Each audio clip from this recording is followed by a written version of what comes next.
Perkenalkan, kami dari mahasiswa BSI Pemuda Rawamangun.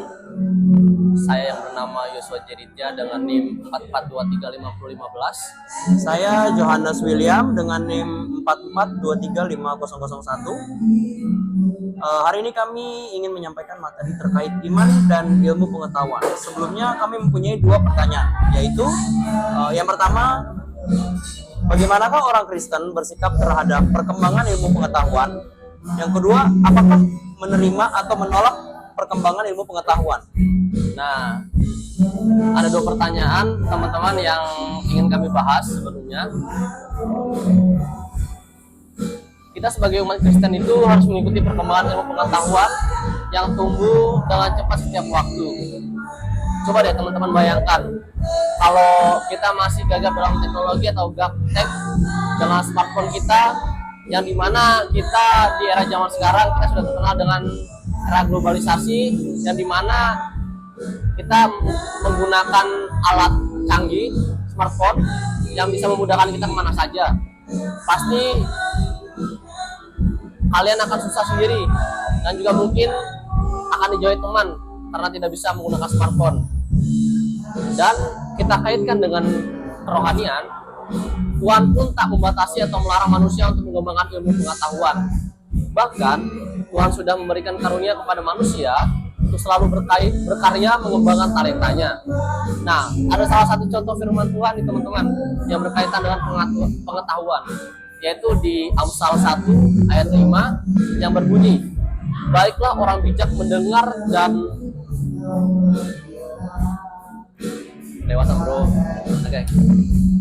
Nah, kita kaitkan dengan kerohanian teman-teman, yaitu kita masukkan ke dalam firman Tuhan di dalam Amsal 1 ayat yang kelima yang berbunyi, baiklah orang bijak mendengar dan menambah ilmu, dan baiklah orang yang berpengertian memperoleh bahan pertimbangan. Ayat di atas itu ngejelasin kalau Tuhan memerintahkan manusia untuk ngembangin atau expand ilmu pengetahuan yang ada di dalam diri manusia itu masing-masing. Terus untuk mencari bahan untuk manusia menjadi lebih bijak.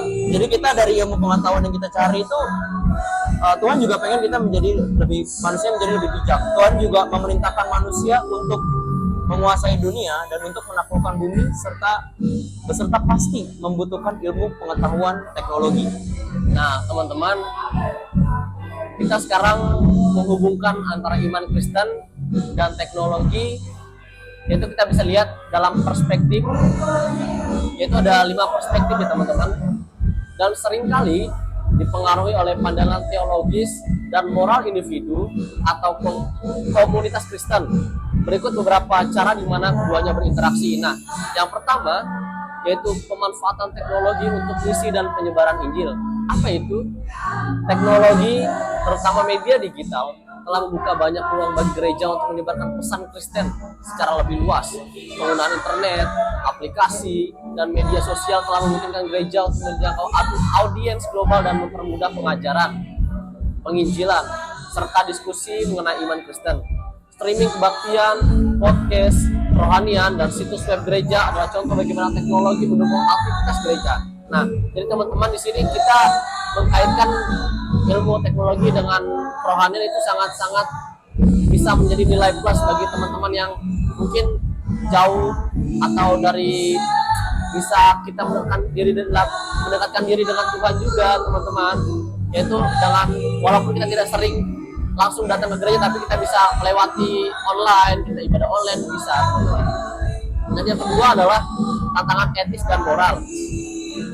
Teknologi juga membawa tantangan etis yang perlu dipertimbangkan oleh umat Kristen. Misalnya, teknologi dapat menimbulkan masalah seperti privasi, kecanduan digital, dan penyalahgunaan media sosial. Nah, banyak teman-teman nih kalau sudah bermain media sosial, terkadang banyak hal-hal yang mungkin dalam tanda kutip masih banyak hal-hal yang negatif ya teman-teman. Nah, dalam hal ini ajaran Kristen tentang moralitas dan etika hidup dapat menjadi panduan dalam menggunakan teknologi dengan cara yang bijak dan bertanggung jawab. Panduan Alkitab tentang kasih, integritas, dan tanggung jawab sosial dapat diterapkan dalam konteks ini. Terus yang ketiga ada penciptaan dan kemajuan ilmu pengetahuan. Dalam tradisi Kristiani, manusia dipandang sebagai makhluk yang diciptakan menurut gambar dan rupa Allah, yang diberi mandat atau tugas untuk mengelola dan merawat bumi. Itu ada di kitab Kejadian 1 ayat 28. Teknologi sebagai hasil dari kemajuan manusia untuk menciptakan dan berinovasi bisa dipandang sebagai cara untuk memenuhi mandat itu, asalkan digunakan untuk kebaikan umat manusia dan penghormatan terhadap ciptaan Allah.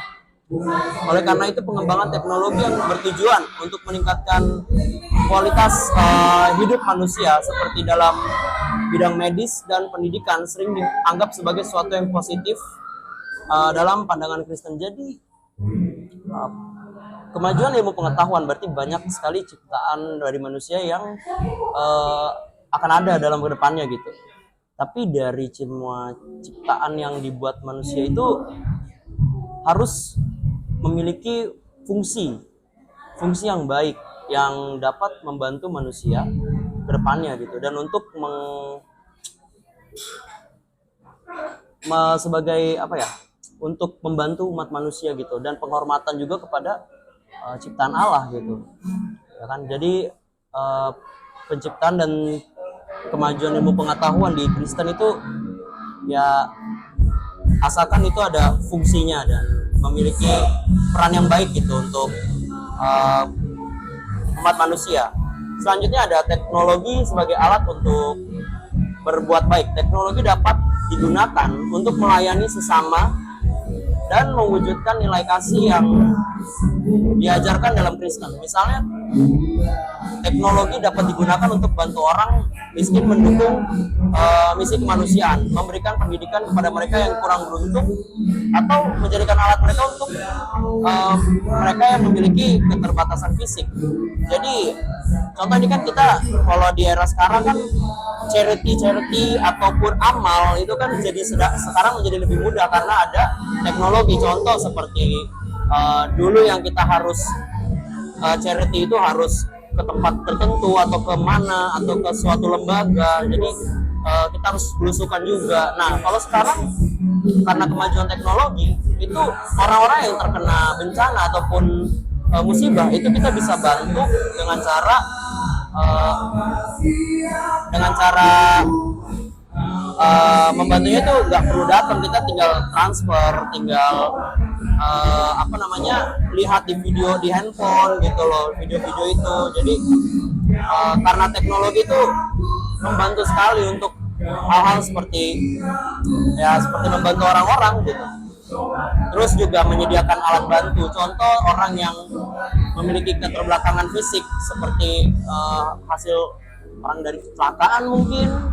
Nah, itu teknologi yang berkembang membantu orang itu, seperti dia mungkin tangannya atau kakinya harus diamputasi. Jadi ada alat yang diciptakan untuk dia bisa membantu dia berjalan gitu loh.